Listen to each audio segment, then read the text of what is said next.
नमस्कार। आज हम बात कर रहे हैं जे पॉल गेटी के बारे में। हाँ, 20वीं सदी के मतलब उन सबसे अमीर व्यक्तियों में से एक। बिल्कुल। और उनकी एक किताब है रिच कैसे बने।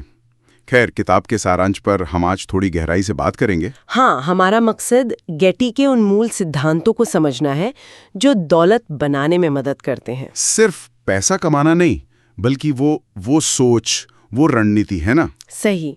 तो देखते हैं कि गेटी की ये बातें आज के जमाने में कितनी काम की हैं। अच्छा, तो सबसे पहली बात जो गेटी कहते हैं वो है यकीन। हाँ, ये मानना कि अमीर बनना मुमकिन है। वो कहते थे कि ज्यादातर लोग अमीर इसलिए नहीं बन पाते क्योंकि उन्हें अंदर से विश्वास ही नहीं होता। बिल्कुल। ये सिर्फ कोई सपना नहीं बल्कि एक पक्का इरादा होना चाहिए। मनोविज्ञान में इसे सेल्फ एफिकेसी कहते हैं। सेल्फ एफिकेसी मतलब खुद की काबिलियत पर यकीन। हाँ, जब आपको ये यकीन होता है ना, तो आप मौके अलग तरह से देखते हैं, आपके एक्शन बदल जाते हैं।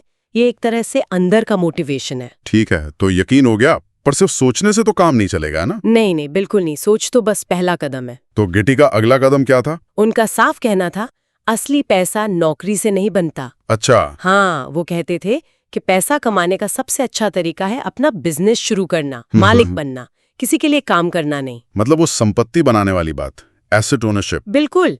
यहीं पर लीवरेज का कॉन्सेप्ट आता है। लीवरेज मतलब अपने एफर्ट्स को कई गुना बढ़ाना। नौकरी में आपकी कमाई आपकी घंटे या आपकी मेहनत से बंधी होती है ज्यादातर। हाँ, लीनियर इनकम जिसे कहते हैं। सही। लेकिन बिजनेस में आपकी आय मापनीय हो सकती है, स्केलेबल। मतलब आप सिस्टम बनाते हैं जो आपके बिना ज्यादा समय लगाए भी कमाता रहता है। ये बात तो है। अच्छा, मान लीजिए बिजनेस शुरू कर दिया, पैसा आने लगा, फिर? हाँ, अपनी कमाई से कम खर्च करना और जो बचता है उसे वापस बिजनेस में या कहीं और समझदारी से लगाना, री इन्वेस्ट करना। और वो स्मार्ट काम वाली बात भी थी शायद। हाँ, बिल्कुल। सिर्फ गधे की तरह मेहनत नहीं, बुद्धि, पहल और कोशिश, ये सब जरूरी है। और सबसे ज्यादा जरूरी अपने काम को, अपने बिजनेस को अंदर तक समझना। स्मार्ट काम मतलब कम काम या ज्यादा असरदार काम? ज्यादा असरदार।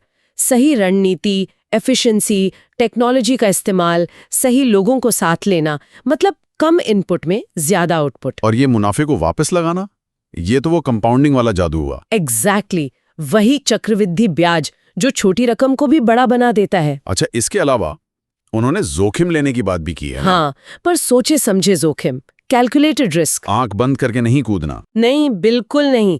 पहले विश्लेषण करना, समझना कि क्या हो सकता है, अच्छा और बुरा दोनों, लेकिन फिर फैसला लेने से या असफलता से डरना नहीं। और मोल भाव, बार्गेनिंग? हाँ, मोल भाव सिर्फ चीजें सस्ती खरीदना नहीं है, ये अपने प्रोडक्ट या सर्विस की सही कीमत पाना भी है और दूसरों के साथ मिलकर ऐसे सौदे करना जिससे सबका फायदा हो। ये बिजनेस में बहुत जरूरी स्किल है। ठीक है।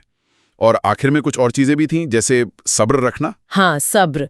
गेटी मानते थे कि दौलत रातों रात नहीं बनती, कोई शॉर्टकट नहीं है। और अकेले सब कुछ नहीं करना। बिल्कुल। सही लोगों को, स्मार्ट लोगों को काम पर रखना, अपनी टीम बनाना। आप अकेले कहाँ तक जाएंगे? और ईमानदारी, एथिक्स। हाँ, ये बहुत जरूरी है। ईमानदारी से ही भरोसा बनता है और भरोसा ही लंबे समय की सफलता की नींव है। आपकी रेपुटेशन इसी पर टिकती है। तो अगर हम सब बातों को समेटें तो गेटी के हिसाब से अमीर बनना किस्मत नहीं है। नहीं, बिल्कुल नहीं। ये सही माइंडसेट। हाँ, स्मार्ट काम, सोच समझकर रिस्क लेना, अनुशासन, अपने बिजनेस की गहरी समझ और लंबी सोच, इन सब का नतीजा है। व्यावसायिक समझ और सेल्फ डिसिप्लिन पर उनका बहुत जोर था। और देखिए, ये सिद्धांत कितने पुराने हैं पर आज भी कितने प्रासंगिक हैं। सही बात है। व्यापार और पर्सनल ग्रोथ के ये फंडामेंटल्स हैं।